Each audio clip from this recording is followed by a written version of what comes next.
আমাদের উত্তরবঙ্গের সবথেকে বড় ইউটিউবার উজ্জ্বল দা, তিনি আমাদের নতুন সরকার শুভেন্দু অধিকারীর কাছে কি সাহায্য চাইলেন, ভিডিওটা স্কিপ না করে তোমরা লাস্ট পর্যন্ত দেখো।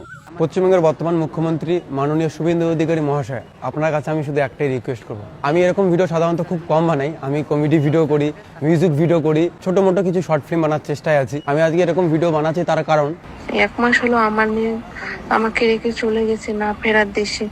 যদি আজ ধূপগুড়ি হসপিটালে একটা যদি আইসিইউ থাকতো, তাহলে আমার মেয়েটা হয়তো আজকে আমার কোলে থাকতো। আমাদের রাজ্যে অনেক সমস্যা আছে, তার মধ্যে উল্লেখযোগ্য একটি সমস্যা নিয়ে আমি বারবার কথা তুলেছি, বিভিন্ন ভিডিওর মাধ্যমে কথা তুলেছি, রিপাবলিক বাংলাতে গিয়ে কথা তুলেছি, আজকে আবারও কথা তুলতেছি। কারণ 5 মিনিট আগে আমার কাছে একটা এসএমএস আসছে।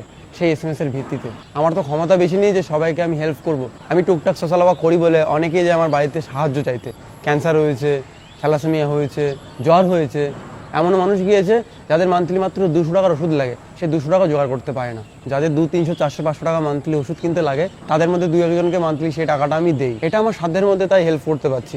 কিন্তু এমনও অনেক রুগী আছে যাদের হেল্প করার আমার ক্ষমতা নেই, তাদের অনেক টাকা লাগে, তাদেরকে ফিরিয়ে দিতে হয়। মানুষকে সাহায্য করবো, মানুষের পাশে দাঁড়াবো, এই মনটা ভিতরে থাকার পরেও যখন একটা মানুষকে বলা হয় যে আমি সাহায্য করতে পারবো না, তখন সত্যি খুব কষ্ট লাগে। আর ভগবান তো সেই ক্ষমতা দেয়নি যে সবার পাশে দাঁড়াবো।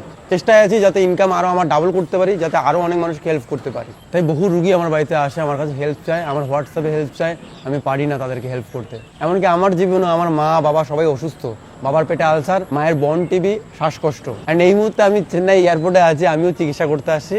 5 দিন আমার চিকিৎসা হলো। দেখুন, আমাদের একটা মান্থলি উপার্জন হয়, আমরা চেন্নাইতে চলে আসতে পারি, বড় ট্রিটমেন্ট করতে পারি, যখন তখন আইসিইউতে ভর্তি হতে পারি। কিন্তু যাদের ইনকাম নেই তাদের সত্যি খুব কষ্ট হয়। আমি যাদের খুব বেশি ইনকাম আছে তাদের কথা বলছি না, যাদের ইনস্ট্যান্ট আইসিইউতে ভর্তি হওয়ার ক্ষমতা আছে তাদের কথা বলছি না। আমি সাধারণ যেসব রুগী আমাকে এসএমএস করে, বহু পরিবারের নিজের সন্তান, মা বাবা চিকিৎসার অভাবে মরে যাওয়ার পরে সেই ফ্যামিলির থেকে আমাকে এসএমএস করে। যেমন একটু আগে একজন অভাগা মা আমাকে এসএমএস করে, 1 মাস আগে তার ফুটফুটে সন্তান চিকিৎসার অভাবে মারা যায়।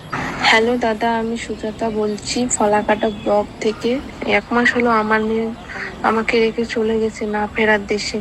যদি আজ ধূপগুড়ি হসপিটালে একটা যদি আইসিইউ থাকতো, বা জলপাইগুড়ি হসপিটালে একটা আইসিইউ থাকতো, ভালো একটা চিকিৎসা করার মতো পজিশন থাকতো, তাহলে আমার মেয়েটা হয়তো আজকে আমার কোলে থাকতো। এরকম এই বার্তাটা একটু যদি তুমি পারো সরকারকে বলো, কারণ তোমার তো অনেক বড় নেটওয়ার্ক। আমাদের ফালাকাটাও তো একটা ভালো আইসিইউ কিচ্ছু নেই, শুধু সাধারণ রোগীর জন্য। যারা সিরিয়াস তাদেরকে সবসময় শিলিগুড়ি রেফার করা হয়। কেন আমাদের এখানে কেন করা হবে না?